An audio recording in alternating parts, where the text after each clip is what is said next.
Yeah, I'm Nelson Hogg. I'm the great grandson of James Francis Sanderson, and I just hit my 85th birthday this year in 2024. And I've been tracing, along with Sharon, my wife, Sanderson's history all the way back to the Orkney Islands. The Sanderson name goes back there. It comes through the Hudson Bay, and it works its way across the prairies to Fort Walsh and into Medicine Hat. Okay, hello, I am Sharon Hogg. I'm married to Nelson. I guess I'm here to tell you a little bit about what I'm doing. So about 10 years ago, I started doing histories. This goes back almost 50 years, where it started. And we're trying to figure out if Pat McCloy found Nelson or Nelson found Pat McCloy, who is also descended from this line. And he started collecting information just to find out what's going on. So we went into this little museum at Last Mountain Lake. Here we are. And I looked and I see this many tender ties. And I see a whole bunch of Nelson's ancestors in there. I said, this is interesting. Many tender ties. What are those ties? By the time I finished reading that book, I knew I was on a mission. That was in 2004. I did my own, the Pearson, the Robertson, and then I got started on Nelson's and discovered it was way huger than Pearson Robertson names because it was Métis history. And it went back to the Orkneys, York Factory, the settlement in Manitoba. We started going out to Fort Walsh and exploring the history out there. And it just blossomed. It just blossomed. We decided that I just started collecting stuff, collecting everything I could from this family's history.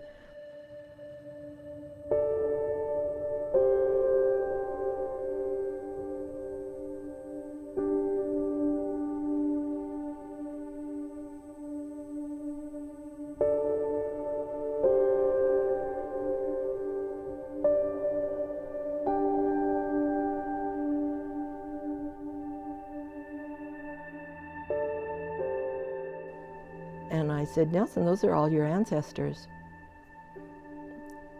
And I said, this is the start of a story. Do you see the story that this is about? So I began researching from there. And it just blossomed because how can it not?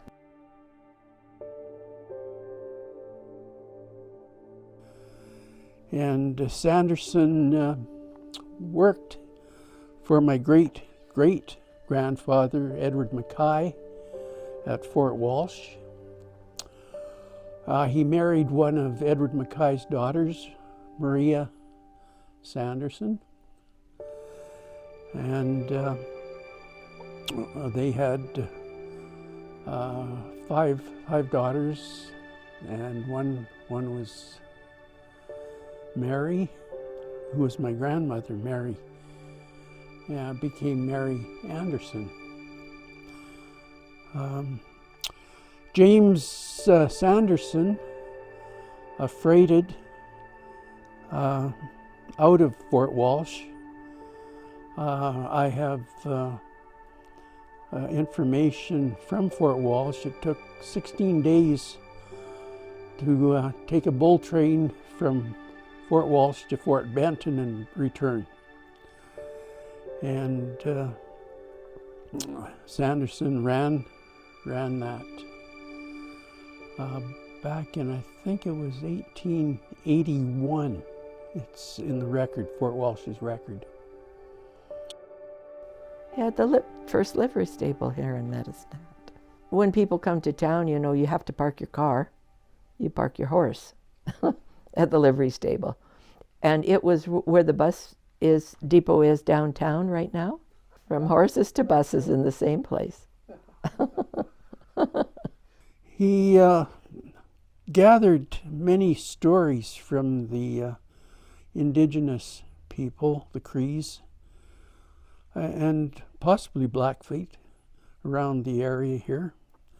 Dropped into the Medicine Hat News every once in a while and would relate the stories that he had gleaned. The News published these letters, and they were in these stories, and in time they were collected and gathered into a book, which was later published by the Historical Society of Medicine Hat. Sanderson was the first person in Medicine Hat in this area here. So he was the first, you might say, the first citizen of Medicine Hat. The Historical Society, back when they had their log cabin in the park, had his name at the very, very top as the earliest citizen of Medicine Hat. That log cabin has gone. It was in the park down by the railroad tracks, but that's since gone. But Sanderson is well represented in the museum now at the Esplanade.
If James Francis Sanderson was sitting in front of me today here, I would say, boy, it's good to meet you, and thank you for handing down your genes.